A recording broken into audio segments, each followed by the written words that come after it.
Patay ang mag-asawang negosyante sa Pampanga matapos pagbabarilin ng riding in tandem habang nasa loob ng sinasakyang pick-up.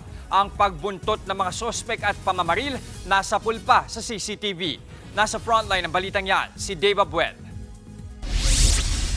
Hapon nitong Biyernes nang makunan ang pagbuntot ng magkaangkas na yan sa isang itim na pick-up sa may Jose Abad Santos Avenue sa Mexico, Pampanga.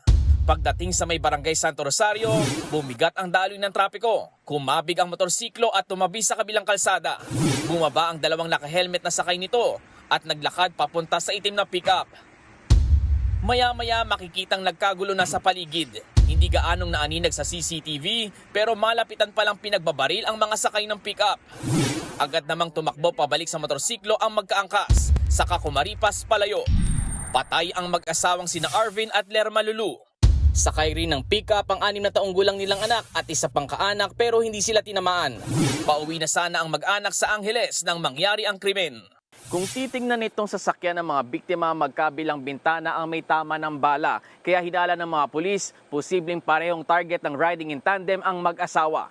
6 na tama ng bala ang tinamo ni Arvin na siyang nagmamaneho noon ng sasakyan, habang 3 bala naman ang tumama kay Lerma na nasa shotgun seat. Ayon sa mga otoridad, posibleng may kinalaman sa negosyo ang pamamaril, lalo't nagtatrabaho bilang online seller ng iba't ibang produkto ang mag-asawa. Inaalam din nila kung may kinalaman ito sa post sa social media ni Lerma, ilang araw lang ang nakararaan tungkol sa hindi pagbabayad ng utang. Labis naman ang paghinagpis ng ina ni Arvin sa nangyari.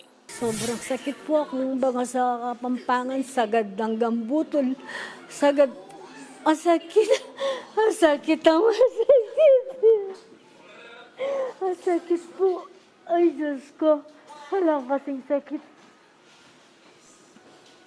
Ay. Hindi naman alam ng mga kaanak ng biktima kung paanong ipapaliwanag sa naulilang anak ng mag-asawa ang nangyari. Nakakadurog raw kasi ng puso tuwing hinahanap ng bata ang kanyang mga magulang. Hinihili ko po ba para magkalma. Tapos kanina po nagpababa siya. Tapos sabi niya, Mami, wake up. Mami, wake up.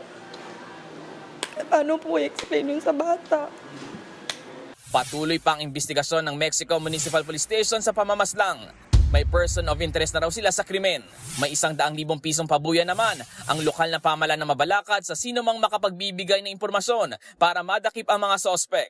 Nagbabalita mula sa Frontline, Dave Abuel, News 5. Mga kapatid, Jess De Los Santos po, huwag magpauli sa mga umaaksyong balita at napapanahong issue sa bansa. Para sa mas malawak na balitaan, mag-subscribe at mag-follow sa social media pages ng News 5.